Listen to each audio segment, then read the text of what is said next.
област Ямбол. Ръководител Антоанета Атанасова. Кукерската група е на повече от 60 години, като непрекъснато се обновява. Кукерите са посрещани във всяка къща с радост, защото прогонват студа, злите сили, болестите и отварят път за идващата пролет. Групата е удостоена с множество престижни награди и притежава сертификат за представителна група. Кукерска група, Народно читалище Възраждане 1926, село Зимница, община Стралджа, област Ямбол. Ръководител Антоанета Атанасова.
Хайде! Да кусаме виното, да видим тази година дали си направил хубаво вино.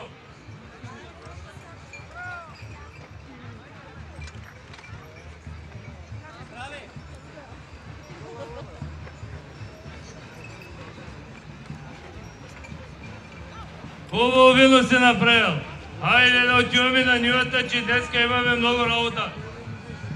А сега изиграйте едно хубаво кукерско хоро, да изгоните злото и да дойде да царува доброто в тая къща, в този дом и в този град Ямбол.